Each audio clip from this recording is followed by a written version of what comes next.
Hai, apa kabar semuanya? Semoga kabar Anda baik-baik saja.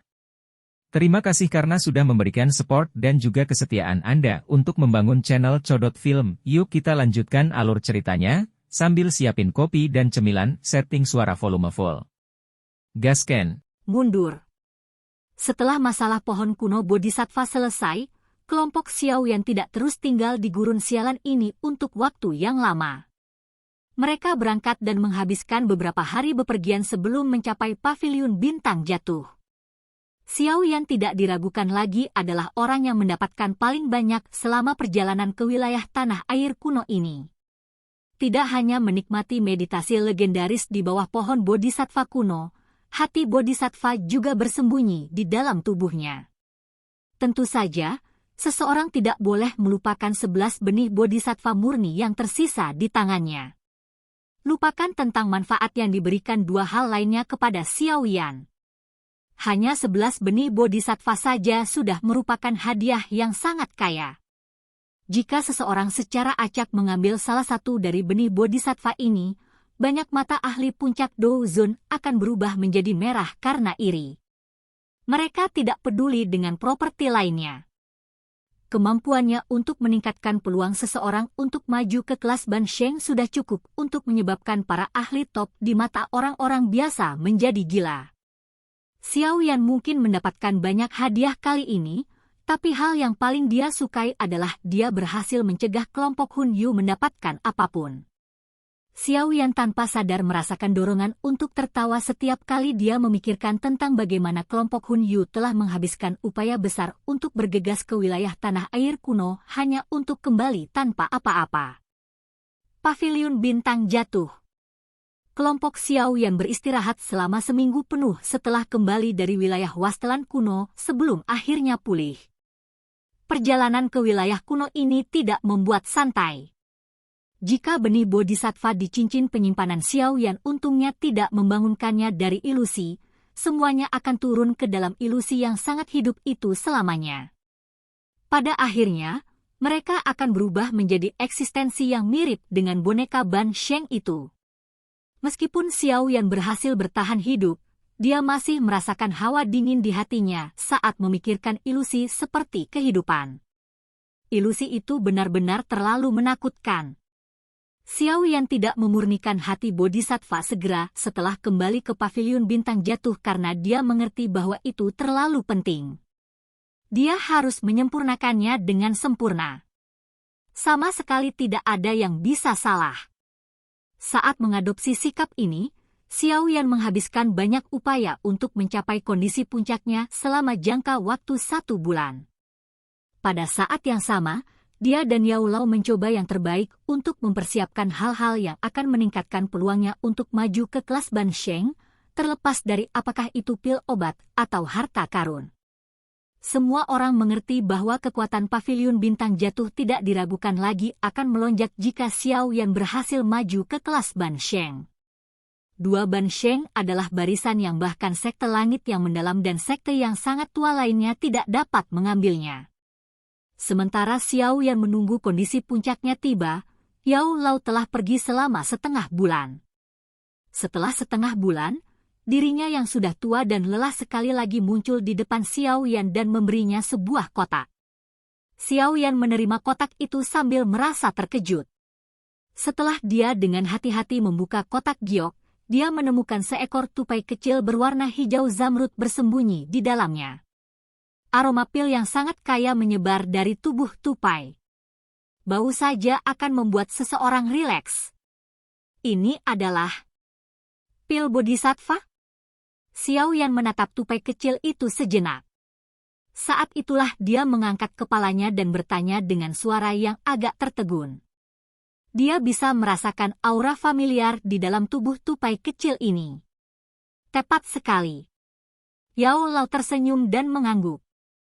Senyuman di wajahnya menyembunyikan kelelahannya saat dia berbicara dengan cara yang agak menyesal. Sayangnya, pil Bodhisattva ini hanya memanggil petir pil 8 warna. Jika tidak, efek pengobatannya akan lebih mengesankan. Namun, Anda memiliki hati Bodhisattva di dalam tubuh Anda. Menambahkan bantuan pil bodhisattva ini akan memungkinkan Anda untuk berhasil menembus kelas Ban Sheng. Xiao Yan merasakan sesuatu menghalangi hatinya saat dia mengamati wajah tua Yao Lao. Alasan Yao Lao menghilang selama setengah bulan adalah karena dia pergi mencari tempat untuk memurnikan benih bodhisattva ini untuk Xiao Yan. Peluang Xiao Yao untuk berhasil memurnikan pil obat tingkat ini agak rendah. Xiao Yan mengerti bahwa kemampuan Yao Lao sudah cukup untuk menarik pil Lightning 9 warna untuk pil bodhisattva ini, tapi Yao Lao kekurangan api yang bagus. Jika Yao Lao masih memiliki bone Chilling Flame, menarik pil Lightning 9 warna akan sangat mudah. Yao Lao diam-diam telah berkontribusi banyak untuk muridnya ini. Guru, terima kasih. Xiao Yan memeluk kotak giok itu. Dia menghirup udara dalam-dalam dan dengan lembut mengucapkan terima kasih. Haha. Tidak perlu mengatakan hal-hal ini antara guru dan murid, Yao Lao menggelengkan kepalanya dan berkata, Anda harus santai dan melakukan retret. Serahkan urusan pavilion bintang jatuh dan aliansi Yan kepadaku.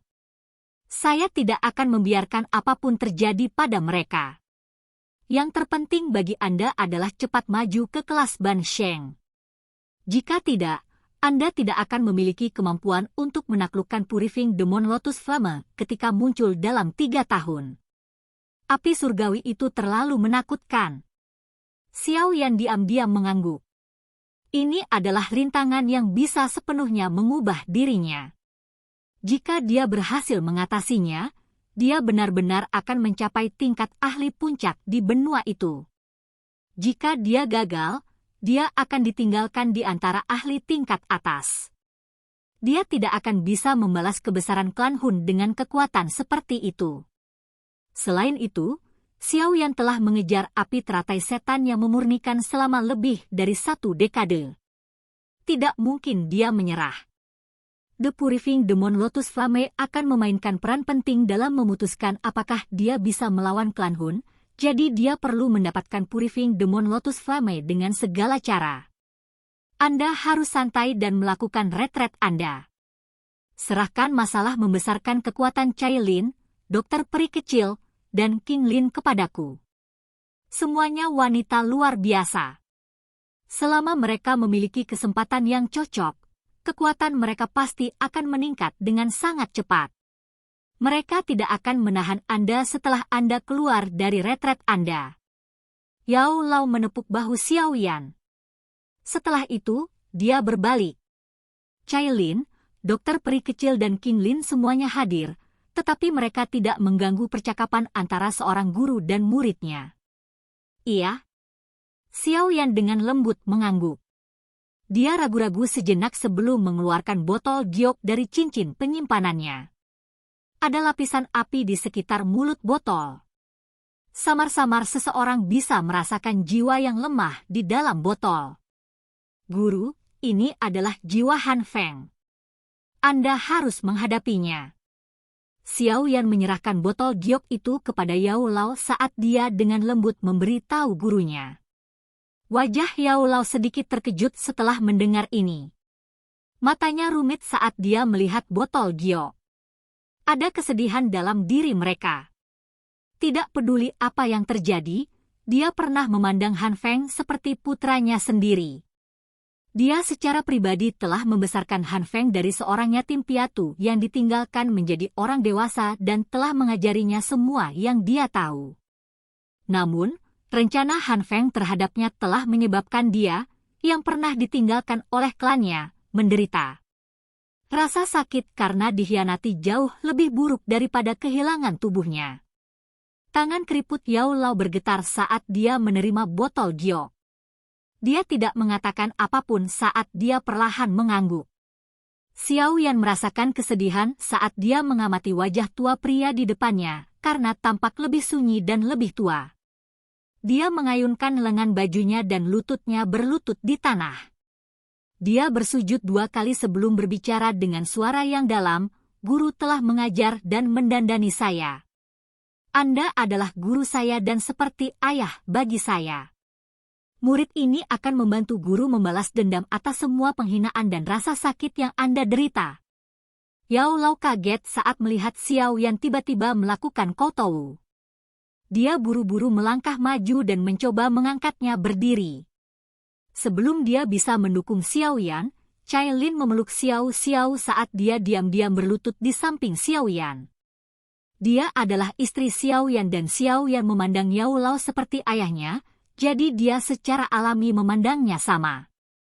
Terlepas dari betapa dingin dan keras kepala karakternya, dia mengerti bahwa dia harus mendengarkan suaminya sesekali. Anak kecil. Yao Lao tanpa daya menggelengkan kepalanya saat matanya menjadi sedikit lembab. Ekspresi sedih di wajahnya memucat. Pada saat ini, dia mengerti bahwa surga tidak meninggalkannya. Dia mungkin pernah buta sekali, tapi dia tidak buta untuk kedua kalinya. Dia bahkan bisa meninggalkan kehidupan lamanya untuk murid ini. Guru Agung. Xiao Xiao melebarkan matanya yang seperti permata hitam dan menatap Yao Lao. Suaranya yang tajam menyebabkan senyuman muncul di wajah semua orang yang hadir. Xiao Xiao yang baik. Wajah Yao Lao tanpa sadar dipenuhi dengan kegembiraan saat dia mendengar kata-katanya. Dia buru-buru memeluk Xiao Xiao dari pelukan Cai Lin. Setelah itu, dia melihat Xiao Yan dan Cai Lin. Dia tertawa, cepat bangun. Tulang-tulang lamaku ini hanya memiliki beberapa pikiran acak. Kalian berdua sudah cukup tua. Jangan bilang kalau kamu takut aku bunuh diri.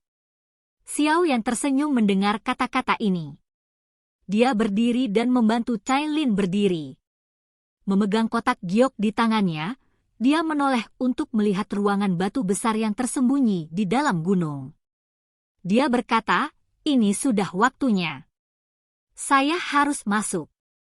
Tidak ada yang tahu berapa lama saya akan berada di retret ini, tetapi saya pikir ini akan cukup lama. Kalian semua harus mendengarkan instruksi guru selama periode waktu ini. Dimengerti.